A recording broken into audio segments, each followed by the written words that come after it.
o babă și un moșneag. Baba avea o găină, dar moșneagul avea un cocoș. Într-o zi, moșneagul a întrebat-o pe babă: mănânci ca în... ai multe ouă, mănânci ca în din povești ouă. Moșneagul a spus: dă-mi și mie măcar 2 ouă, să-mi fac un pic poftă măcar. Baba i-a spus: bate și tu, cocoșul, cum mi-am bătut și eu găina. Moșneagul s-a luat după gura babei și s-a dus repede să bată cocoșul. Cocoșul repede fugea, abia a scăpat din mâinile moșneagului și cocoșul mergea până obosea. Și când a obosit, a mai mers un pic și a găsit o pungă cu 2 bani.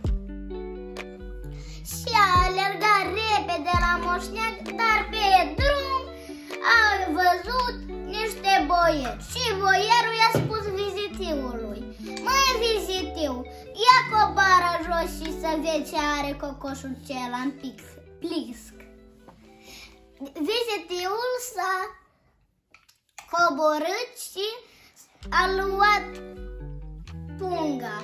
Și când boierul a văzut, o punguță cu 2 bani a fost. Și căruța s-a pornit.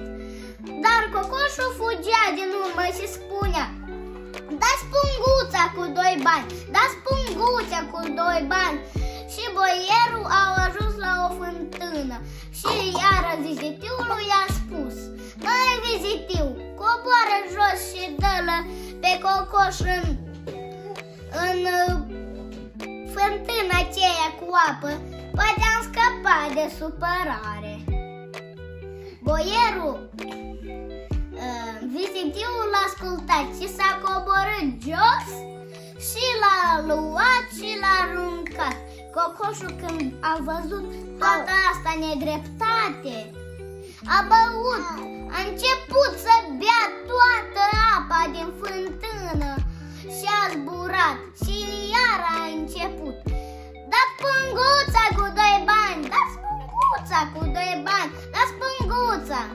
Boierul a ajuns acasă și a spus vizitiului: ia aruncă cocoșul ăsta în unde sunt buhai. Poate un buhai înfuriat i-a luat de hac și a scăpat de supărare de el. Și boierul i-a spus: mai și vizitivul s-a dus: lasă că te prind, amuș, cocoșule.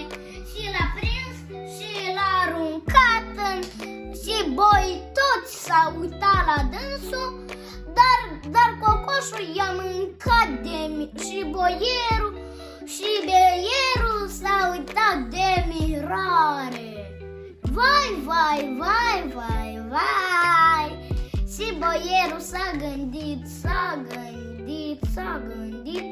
i-a dat o instrucție unde să-l bage în camara cu bani. Poate a înghițit un bănuț și a scăpat-o de supărare.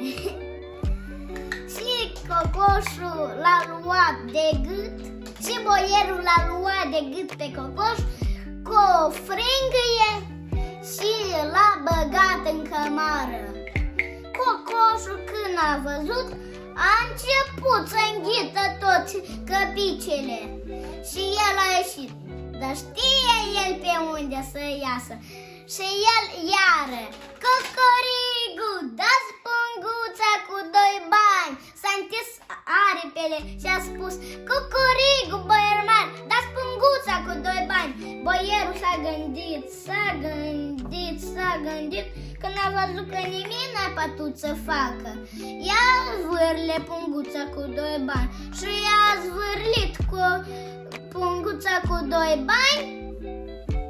Și el repede a fugit la moșneag și toate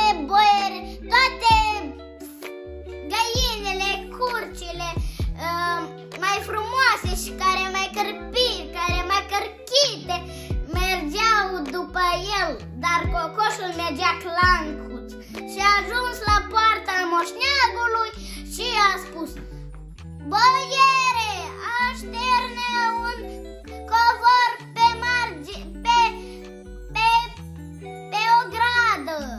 Și el întinse, se așeza pe pătură și întinse aripile și le dădea în sus și jos, în sus și jos. Și cădeau bani care i-a înghițit, boi, vaci. Și când a văzut moșneagul că așa a fost, scuze, nu să mai fac așa, scuze. Scuze.